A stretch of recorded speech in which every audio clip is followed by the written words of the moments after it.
Welcome to the Prime Real Estate Network channel on YouTube. I'm your host, Mr. Prime Real Estate, Ric Davis. And I'm your host, the Texas Real Estate King, LarryWBrooks. Every week, the King and I will provide you exclusive access to our network of lenders, investors, and real estate professionals from both the commercial and residential real estate sectors. Now, are you millionaire minded? Or maybe you're a millionaire in the making. Make sure that you subscribe so you can get connected to the network.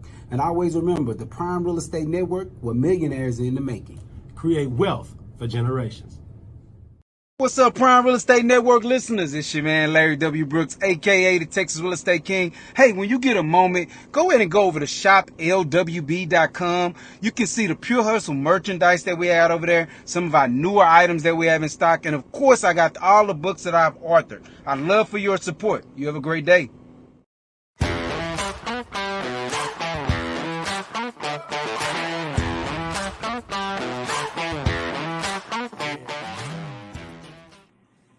Good day. Welcome to the Prime Real Estate Network podcast. I'm your host, Ric Davis. If you don't follow me on social media, I invite you to do so at Prime Real Estate Ric. If you're looking to buy, sell, or invest in residential or commercial real estate anywhere in the great state of Texas, but especially here in our lovely city of Houston, you can reach out to me directly on Instagram at Prime Real Estate Ric. As always, it's an honor and a pleasure to be here with you this week, and we have a really exciting show planned for you all. So first things first, if you're checking us out live on YouTube, get involved in today's show. Leave myself and the Texas Real Estate King a relevant real estate question, and you never know. Your question may very well be answered on today's show. So I want to thank everyone in the audience for tuning in, and I want to take some time to introduce my co-host. He is not only a highly successful real estate broker, a multi-time author, serial entrepreneur, the proud proprietor of the Pure Hustle clothing brand, and he's taking the commercial real estate market by storm. I want to introduce to the Prime Real Estate Network audience, as always, the Texas Real Estate King, Mr. Larry W. Brooks. How you doing? Hey, what can I complain? No complaints over here, Rick, man. Things are moving smooth, man. I'm feeling fresh. You got me a new cut, Hey, it's season. Hey, man, it's a lot of great things going over at the Brooks and Davis Training and Educational Center here in Houston, Texas, man. What's been going on this week in the world of Brooks and Davis? What's been going on in the world of the Texas Real Estate King? Is there anything new and exciting you'd like to share with our audience this week, sir? Man, we just keeping it moving, man. Things are staying active and keeping it moving. I'm actually excited. On tomorrow, I'll be leaving to go down to Austin for the Texas Real Estate Conference. So if you're in Austin for the Texas Real Estate Conference, let's do lunch. Let's meet at one of the events. Let's go to one of the session. Let's meet at one of the sessions, just talk through it. But I'm excited to be going. And, as many people know, I sit on the board. I'm one of the board of directors for the Texas Association of Realtors. So we'll be going down there, and I'll be coming back with a plate full of knowledge for us this week. One of the benefits and luxuries of having you sit in with us every week, considering you sit on the board of the Texas Association of Realtors, that you're able to break news a little bit ahead of time. So for those who check out the Prime Real Estate Network podcast every week, you debuted a little behind the scenes news as far as the new reciprocity rules between the Houston market, San Antonio, and Austin. And it's been so funny because I've gotten a lot of DM messages of people who check out the show talking about, you guys were talking about that last week, and it just hit the news this week. So have you been getting any feedback, man? Because how does it feel to be such a trendsetter as far as breaking some of the most important news in the real estate sphere? You know what is good, man? Because I was actually down in Austin earlier this week, speaking with the students over at Champion School in Austin area, and they hadn't even known about it. So just being able to drop that gem on them as well is just the excitement that comes with it, man. So, it's good. It's I like to see our association, because these things are being led up by the Houston Association. We're leading these transactions taking place. So I'm just excited to be a part of an association and a board that's so forward thinking. Hey, look, no pressure, man. But considering you're gonna be sitting in those private meetings all weekend, man, we expect something juicy on next week's show, man. So yes, indeed. I just want to thank you so much, because I think the value for our audience and watching our show every week is being on the forefront and being in the know as far as what's going on with the movers and shakers in real estate, man. So thank you so much for sharing. No doubt. You know, every week, man, we try to give you an opportunity to share with our audience a little bit as far as the background and the business relationships that you have with our guests that we interview every week. So could you share a little bit with the audience about your background with this week's guest, how you were introduced and how you were able to build such a strong professional network? Well, you said it best when you said mover and shaker, man. I remember when this young lady got into the real estate industry and literally took it by storm. You know, a lot of times I'll go and I'll speak inside of these champions classes in schools and I'll give advice. You know, I'll sit down and I'll say different things that people should do to blow their business up very, very quickly. Well, listen, the person that we have on here today did exactly that, and literally changed what the real estate industry looks like when it comes to her business model, as well as being an investor. You know, we brought a gem in today that's going to shed a lot of light on just ways that real estate you can really take real estate and have a portfolio of your own. Not only that, but again, just being a residential selling agent, commercial agent, she's done it all, man. And I mean, literally in her time in the business, she's found a way to touch every particular area of that business. So I'm excited to bring a friend in today to just talk about, you know, what's exploding in her career and all the other entrepreneurship journeys that she has going on. Hey, man, because, you know, the market out here in the city of Houston, the state of Texas is starting to get revved up, man, as we get into the spring. And it's such a pleasure to be able to interview today's guest. So without any further ado, I'd like to introduce her. She is not only a real estate professional, she is also a real estate investor, developer, author, entrepreneur, and most importantly, a TV personality. I want to thank her so much for sitting in on the Prime Real Estate Network podcast. And I'd like to introduce to our audience, Miss Debra Vick. How are you? Hey, everyone. I'm good. I'm very good. Thanks for having me. Absolutely. It's an honor and a pleasure to have you sitting in with us, Ms. Vick. Thank you so much for carving some time out of your schedule. I know how it is on Thursdays, especially for someone with a schedule as busy as yours. So thank you so much for sitting in. Thank you. Thank you. See if I can You know, turn it on.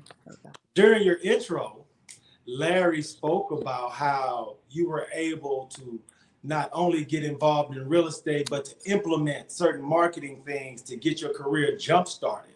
So first things first, for those members of our audience that are meeting you for the first time, could you introduce not only yourself and your organization, but could you talk about some of the services that you provide to the real estate community?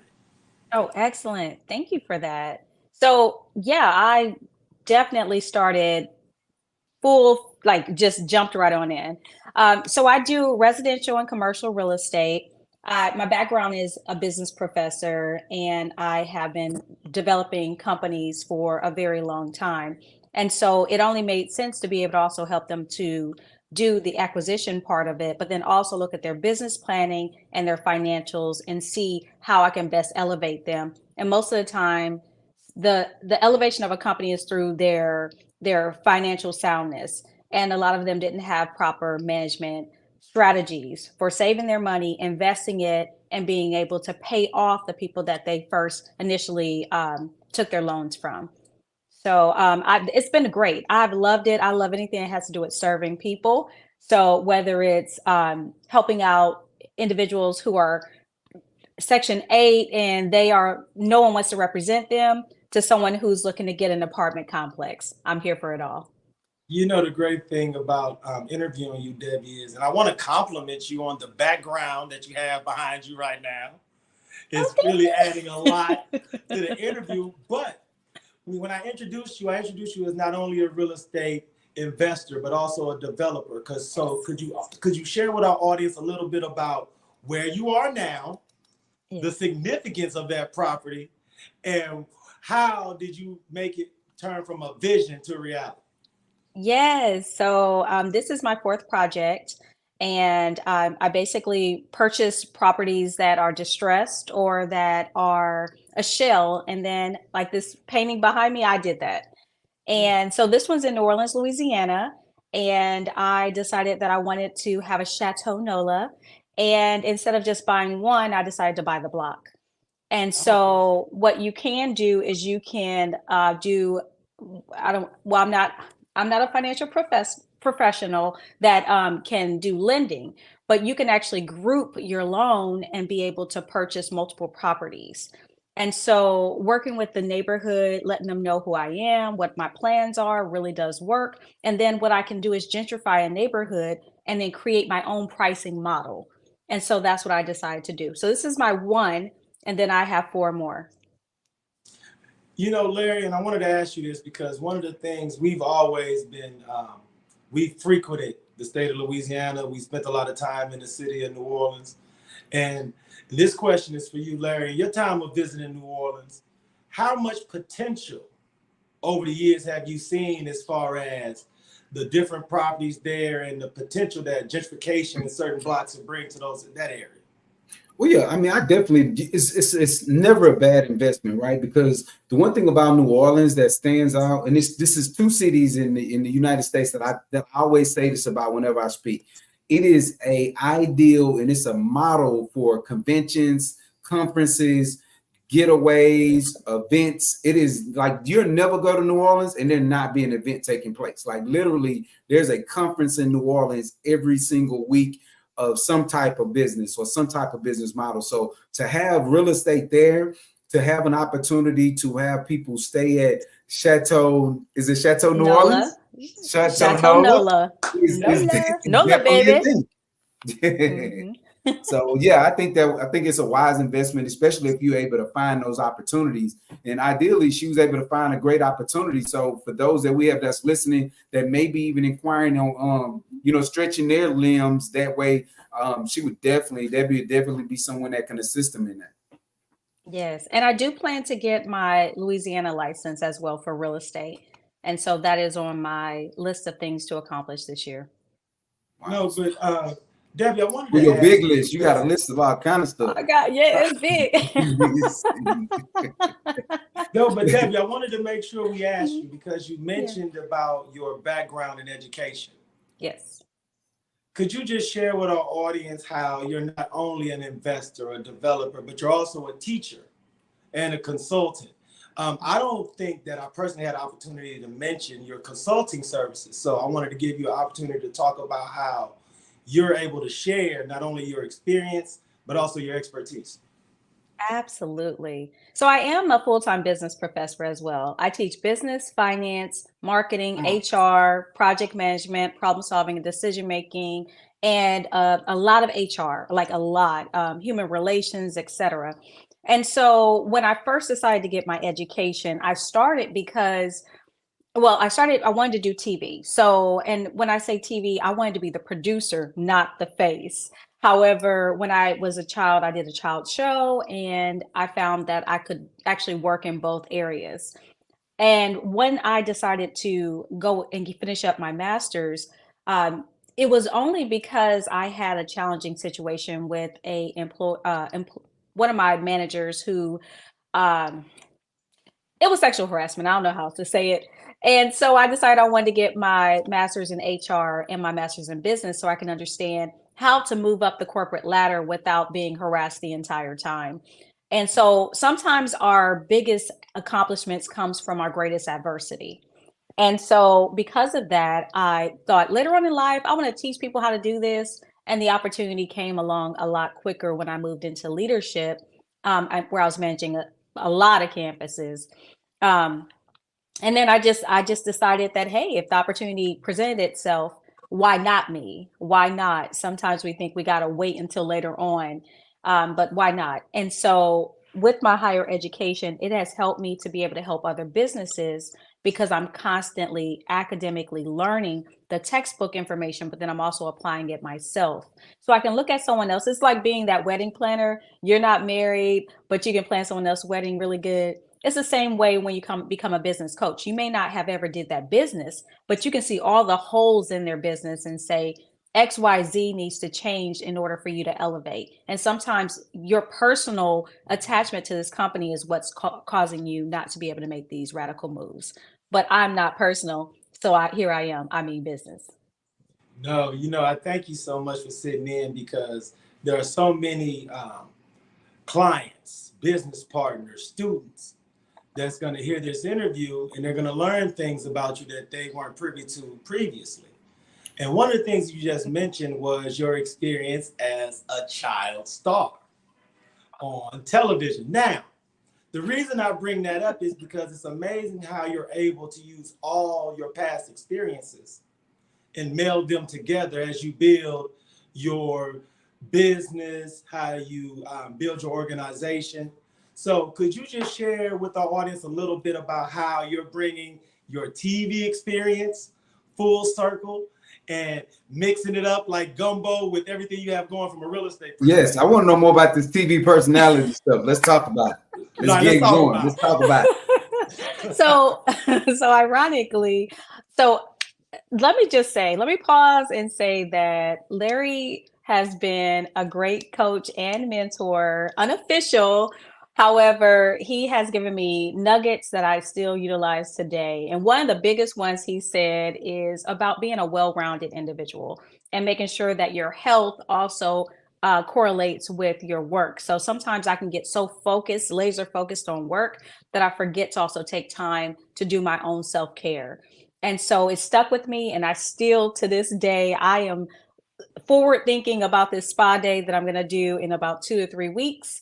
And I need to make sure I'm intentional in that space. And so thank you so much for just being able to give me these little life nuggets that we should already know, but sometimes we need someone else to reinforce it for us. You're welcome. So with TV, so I did a couple shows, and then when I was in college, I did Rock the Vote with Diddy, and I used to bartend and fly around and do all that stuff, and that's how I paid my tuition. However, when I got out of school, those same networks helped me, and I was able to work for the Dr. Phil show. And we were the first group that started Dance Moms. And I worked for the producer of the show. But the financials just weren't there for me to commit to moving to California. So I decided to take a different pathway. And that's when because of that, and look, this is a nugget right here. If I would have stuck in there just a little bit longer, I would have been a part of the big piece of it. But because I could only see my present and not see where I was going, I stopped right at the wrong time. And that's when I got into that job that had the sexual harassment as executive recruiter. And when I quit, they called me back to come to that job. And then 2 weeks later, they fired me. They just wanted the opportunity to fire me instead of me quitting. And so that's how I moved into higher education after that, because I was like, more people need to know that this is not it. And it's crazy that my life path, even though there were some lessons there, I really think that it's brought me where I am now. And so when I decided to, I was already investing in Tri-Stories in the city because I used my bartending money. I continued to bartend after I got my career in higher ed. And with that, I saved all of my salary and only spent my bartending money to pay my life expenses. And I was very frugal. And so this is another nugget. Sometimes we don't understand you can make a lot of money, but you can spend it as fast as you make it. Quickly, so I always believe that there's 2 ways that you acquire wealth. One is you spend less, and other ones you make more. And so depending on and you need to do a combination of the two. And of course, add some investing in there. Yep. So with that, when I decided to go into the higher ed realm, I said, I feel like I don't know what's happening to these students after they leave me, and I care about them. I want to know. And they're having so many challenges with housing. Yeah. And so what did I do? I said, let me go ahead and get my real estate license. I'll do a couple of deals a year. And, most of the things I'll do will be surrounded around helping people. And it just kind of exploded from there because of my activism in the community and where I live, and because I have a large social circle. Yeah. So fast forward, I got my real estate license and I got picked up for HGTV probably 6 months in. And I was able to be on Battle on the Beach. And we awarded a group $50,000. And they also asked if I could send in another pilot for my own show. And so I had a very big decision to make whether or not I would leave the college or whether I would go and pursue this other opportunity. And I just felt like my work was not done yet at the college. So I said, let's put a pin in that. I believe that it'll always be there at the right time, but I cannot leave these people who really need me at this point because representation matters. Yeah. All right. And you know, the thing is, Debbie, and because I want to also touch on something else, because you are a giver, right? Like you said, you stand in that current position because of the care and the heart that you have for the students that you pour into. And you know, recently, I know that, well, recently for our audience that don't know, that you recently lost your daughter. We don't have to go into the details of what happened, but we know that what's being birthed from that is another nonprofit, another way for you to give back, another way for you to tell an even deeper story. So I want to give you an opportunity to talk about that a little bit too, about the nonprofit, the vision, and you know what that looks like, if you don't mind. Yes. So less than 2 months ago, I lost actually 2 months ago today. Wow. 2 months ago today. Me. My 6-year-old daughter passed away right after her birthday. Yeah. And so it was very challenging, and I had a lot of things on the table, and everything froze. My life froze, and I found myself in a position where I had to find meaning again. Yeah. But before all of that, the challenge that I had was that their dad got sick and he needed to rest. And so I had to take kids to school, pick them up, go to the funeral home, do my daughter's hair, make sure she fit the dress for her funeral, do science fair awards, and also do a musical for my kids. Like I had to still be a fully functioning human in the process of my grief. But what came out of that was I said, I'm just going to focus on my family and that's it. And then a young lady called me who had $45 to her name. She was eating boiled noodles without any sauce, and her children didn't even have the proper diapers, et cetera, and that they needed. And she didn't have proper plumbing, so they were using an outside. And I just couldn't believe that this was happening here in Houston. Yeah. And in my pain, in my own grief, in my own self-loathing, I had to get myself up and go and help this young lady. And that's when I felt like, with the emptiness that I had greater empathy for people. And I realized that this is something huge. Like there are so many people that have trials that they don't have anyone to help them with. And I had flowers and food being delivered to my house, and this young lady didn't have anything. So I took her and said, we got to go get groceries. You need dinner. You haven't eaten today. Your brother is over there. Give him my breakfast. Because when I met up with her, I had my breakfast left, my pancakes. And I said, give it to your brother and let's go look at some places. Let's find you a place to stay that actually has proper plumbing. And then, okay, now let's create a financial plan to get you out of this. And let's give you access to all these government programs that can also assist you. And I know a lot of them because I work in higher education. And I sit on the board for the Y. And this is what we do. We adopted an apartment complex. So fast forward, I said, now I can't get you a place that works for you because she has 3 children that need to have a certain school environment. And so what did I do? I said, well, then why don't we just find a home? And then as long as it's within the price point, I'll buy it and I'll put you in it. Wow. And so, and that way you have something that works for you. And I don't have to have a spread off of it as long as it covers the bills and I know you're safe. And I realized that if I could do more of that, I could help more people. And that's where Jada's legacy came in. Because my baby, she always cared about people. She wanted to be a teacher or a doctor. And so that means helping the sick, and that means helping to educate other people, just like her mama. And so with that, that's where Jada's legacy came into play. I'm meeting with some hospital administrators and some activists coming up. I think it's in a couple weeks. And then I also have, I had people from Japan and other places that were saying, I believe in you and I want to help to develop your company. I have a lawyer that's going to do my paperwork for me. I have two people that own nonprofits that are large that said, we want to be mentors and even want to sit on your board. I had a call with someone from Japan in the middle of the night who actually sent funds to actually incorporate my business for me. And so it's Oh, been a blessing. It's been a blessing, and I truly believe that, and I'm faith-based. I believe it's a God thing. And I believe that even though my baby is no longer here with me, I see butterflies everywhere, and that's my baby.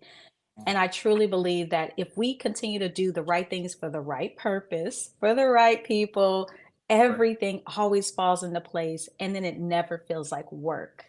Definitely. I totally agree. Yeah. That was And, that was a No, that's, mouthful. Sorry, y'all. you know what? That was uh, impactful though. That needed to be said. People need to hear that. That's what our society needs to look like with so many things that we deal with, right? Because the world doesn't stop. We'll look out the window and still be driving and things take place, but the world doesn't stop with even when we have our losses. So for you to have the heart and the care for something to be birthed from it is ideal. That's perfect. So just I commend you on that. Thank you. Debbie, we appreciate you so much for your transparency and your candor. For those in our audience that would love to meet, greet, and interact with Miss Debbie Vick personally, when, where, and how would that be possible? So I am on social media. So Debra Vick, Debra Vick Realtor. Those are two different Facebooks. I have Debra Vick on Instagram as well, or they can go to my personal Instagram, which is LILDEBBI 1908. And I'm pretty transparent. So, and then I have a Realtor Talk as well, and that's a Debra Vick Realtor. So, and then if they want to email or call me, all my information is online. If you just put in Debra Vick, it pulls up my website on Gary Green and and everything else. I am pretty Googleable.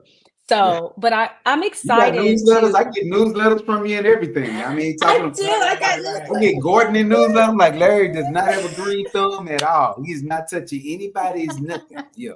Yeah, but well, I'm gonna do a wellness run at the it's gonna be a wellness ride. And so it's a bike ride, an annual bike ride under my nonprofit, and it'll go through the city of Houston because you know that there are trails that go all the way through the city of Houston. That's right. Yeah. And this is for the memory of my baby because she loved riding bikes like her mama. And we want to have wellness. So it's financial, spiritual, mental, physical, financial wellness. So while you're riding your bike, you'll have stops. You'll have a yoga station. You'll have a meditation station. You'll have a pharmacy station where you can learn about the medicines that you're taking and options for natural supplements. You'll have a CMOS station. You'll have a planning station where you'll actually have like business people that'll be able to say, hey, I have a program that you can use for financials. I do too, though. Just but but with that, it'll have stations for your life, and I believe we need more of that. And it's not about how fast you go; it's about getting to the journey. And so I want to talk more about us not racing to the finish line, but us just getting to the finish line and what we do on our stops. Makes sense. I want to thank you so much, Ms. Vick. It was a pleasure interviewing you. Larry and I have talked about this for a while, man.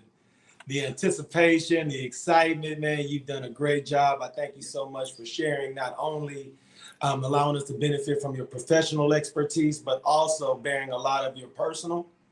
Because I know that there are so many people in our audience that are going through certain trials, certain challenges, and they can see through your energy and your perseverance that without storms, there can't be sunshine. So I thank you so much for serving as an example of how it looks when you come out the other side. I did want to add one thing.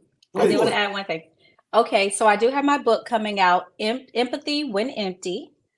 And I just did a pilot for a reality show where we took 4 entrepreneurs and they were able to pitch their business ideas. It's called the Minority Product Launch. And with that, I sat on the stage with multi-millionaires who have done software for the airlines and the in-flight entertainment. They are behind that, and national security, and then they have little old me there. And I was like, what? And they were like, well, you encompass a lot of the human aspect. Yeah. And so I was like, sometimes the imposter syndrome still gets me because I'm like, I don't deserve to be here, but I do. Okay. And with that, we have a 12-week. So it was a pilot, but now they want to extend it and do a 12-week program where we select the panelists, the four of us. We would select one of the entrepreneurs and then take them to the end. At the end, they will get a tech package for marketing, an app, for technology. I mean, it's a tech company that's putting this on. And so I think that that's going to be something really great. And if you want more information on that, I would love to be able to share that information as it comes, as it comes on. Well, Larry and I, you're invited to sit in with us anytime as we get closer to the debut. So we would love to have you back again. Larry, is there any final things you would like to ask Ms. Debbie? I would just say, Debbie, I appreciate you. Thank you so much for coming on the show. Thank you for being, like Rick said, transparent and just sharing. Thank you for always being so teachable and coachable, right? That's why you're able to excel at such a speed and that you're able to do so many things because of your consistency and your ability to make changes and listen and stuff like that. So I just compliment you on all of that. And I'm excited to hear about the show. I'm excited to watch it once y'all get everything rolled out. I want to be a part of everything you have going on, as well as Rick. So if anything, in any way that we can help out, just let us know. We'll be there. Thank you. Thank you so much, Queen. We'll talk to you soon. Be blessed. Okay, take care. Bye. Thank you. Hey, look, man, that was it, man. I don't know what's going on, man, but this 2024, dog, these shows, man, the guests have been absolutely flamed up, yo. It's on fire, brother. So what did you take from that interview, Larry? Because it was so deep on a myriad of levels. You know what, man? What I take from it is life continues to move regardless of what's going on, right? So the thing about being an amazing entrepreneur, the amazing about putting systems in place is that you can always find your way back, right? Because the world doesn't stop because something takes place with us. And that goes from something as small as someone that you have a flat and you're late for an event to, losing the love of your life when it comes to your child, right? Like those things can't be replaced. Those things, you go through a period, right? But if you got systems in place, and that's life systems as well as business systems, things continue to go because one of the things that I took away from what she said, she still had to be a science mom, right? She still had to be an educator. She still had to do all of these things that would neutralize a regular human being. So, and I say that because I don't believe you're a regular human being when you're able to fight through and have empathy and compassion and still go the way you go. So I took that away, man. And like you said, these shows at the start of this year have been amazing. And we got our lineup going all the way through April. So we got a lot of other knocking it out the ballpark people that are going to be on this show. So I advise you to tune in. I advise you to subscribe. And you don't want to miss what we have going on at all. Hey, look, man, I couldn't say it any better myself, man. I thank you so much for sitting in this week, Larry. I want to thank Ms. Debra Vick for sitting in. I want to thank our super producer, Jay Joseph, sitting back there on the ones and twos, man. Big, huge shout out to everybody at Brooks & Davis Real Estate Firm. Follow the Prime Real Estate Network on YouTube, man. Follow the Texas Real Estate King on IG. You can follow me on IG at Prime Real Estate Rick. I want to thank everyone out there for tuning in. And until next week around this same time, everybody in our audience, please be safe and be blessed. Be blessed.